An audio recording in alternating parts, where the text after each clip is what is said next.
Good morning बच्चों। आज मैं आपको जंतुओं में प्रचलन बताऊंगी। ठीक है, पादप में प्रचलन मैं बता चुकी हूँ। ठीक है, जंतुओं में प्रचलन के लिए विशेष अंग पाए जाते हैं। ठीक है, जिसके कारण जंतु एक स्थान से दूसरे स्थान तक आते जाते हैं। इसी क्रिया को प्रचलन कहा जाता है। ठीक है, जो जंतु चलते हैं, जो चलने की क्रिया होती है वही प्रचलन होती है। यहाँ देखो क्या क्या दिया है, अमीबा, यूग्लिना, पैरामीशियम। ये तीनों जीवों में ये एक कोशिकीय और युकोशिकीय जीव हैं। इनमें चलने के लिए विशेष अंग पाए जाते हैं। अमीबा में प्रचलन के लिए पादाप पाए जाते हैं, यूग्लिना में कशाभिका पाई जाती है और पैरामीशियम में सिलिया पाई जाती है। ठीक है, अमीबा और यूग्लिना की तरह पैरामीशियम भी एक कोशिकीय जीव है। इनमें चलन के लिए सतह के चारों ओर रोए के जैसी छोटी छोटी संरचना पाई जाती है। इसी को सिलिया कहते हैं। इसी की सहायता से ये पानी में तैरते रहते हैं। ठीक है, उसके बाद है केंचुआ। केंचुआ में जो प्रचलन अंग पाया जाता है वह होता है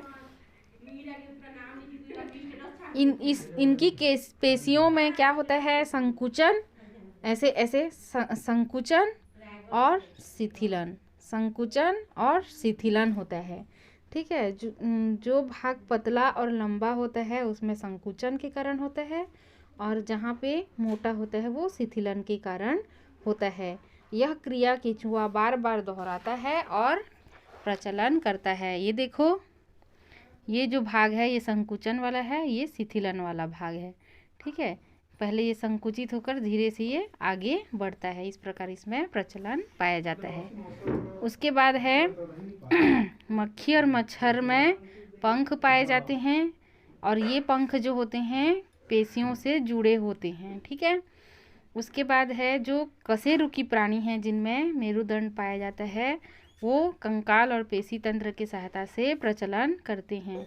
इनमें प्रचलन के तरीके अलग अलग हो सकते हैं, जैसे कि मछली जो होती है तैरने के लिए पूंछ और पंखों का प्रयोग करती है।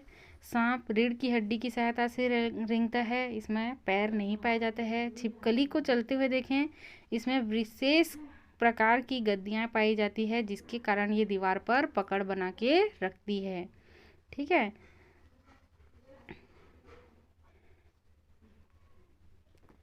पक्षी जो होते हैं उड़ते हुए नजर आते हैं, कभी जमीन पर पैर की सहायता से फुदकते हैं, आराम से बैठे हुए दिखाई देती हैं। इनके शरीर में पर ढका होता है और इनमें पक्षियों के अग्रपार उनके जो अग्रपाद होते हैं, आगे के जो पैर होते हैं वो पंख में रूपांतरित हो जाते हैं। ठीक है, इनकी हड्डियों के साथ विशिष्ट पेशियां जुड़ी होती है जो उड़ने के लिए विशेष रूप से अनुकूलित होती है।